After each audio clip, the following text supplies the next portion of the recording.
সবাই ঐক্যবদ্ধ থাকেন। আর এই ইলেকশন কোনো ইলেকশন, এটা ইলেকশন হতে পারে না। এটা ইলেকশন থেকে জঘন্য কাজ ইউজ করে যাচ্ছে, তার ক্ষমতাকে পোক্ত করা, ইন্টারন্যাশনালি দেখানো যে উনি ইলেকশন দিয়ে এখন শুদ্ধ হয়ে গেছেন। কিন্তু এই ক্রিমিনালের কোথাও জায়গা হবে না। কিসের নির্বাচন, যে নির্বাচনে আওয়ামী লীগ অংশগ্রহণ করতে পারবে না?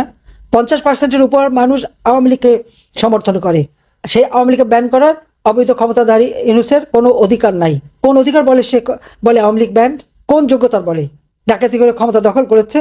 আর আওয়ামী লীগ জনগণের ভোটে নির্বাচিত হয়ে বারবার ক্ষমতা এসেছে, কোনো অবৈধভাবে ক্ষমতা দখল করে নাই। কাজে অবৈধভাবে ক্ষমতা দখল করে এত গর্ব করার কি আছে? লজ্জা করে না অন্যের মাল চুরি করে নিতে, বা অন্যের দেশ চুরি করতে, বা অন্যের সম্পদ চুরি করতে? এটা হলো বাস্তবতা।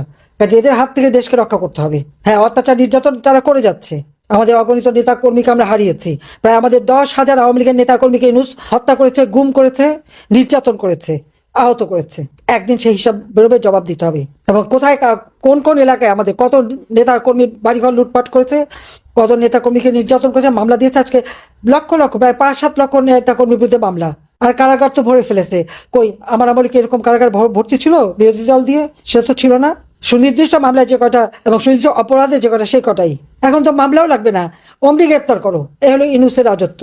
মামলা ছাড়াও গ্রেপ্তার হবে। চরমভাবে মানবাধিকার লঙ্ঘন করে যাচ্ছে, মানবতা বিরোধী কাজ করে যাচ্ছে ডক্টর ইউনূস। আর তার ওই যে লেজে জাহাঙ্গীর একটা আছে, আর ওই যে আসিফ নজরুল আরও একটা, এই তিনটা মিলে সমস্ত দেশটাকে শেষ।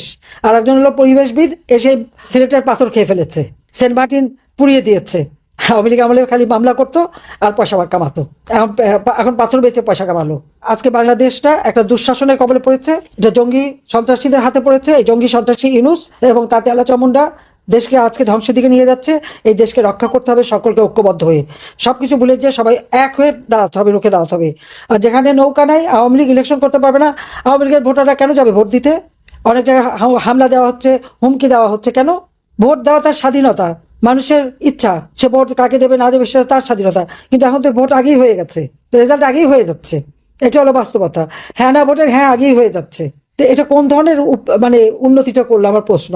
অন্ধকার কেটে যাবে, নতুন সূর্য উদিত হবে। জয় বাংলা, জয় বঙ্গবন্ধু, বাংলাদেশ চিরজীবী হোক।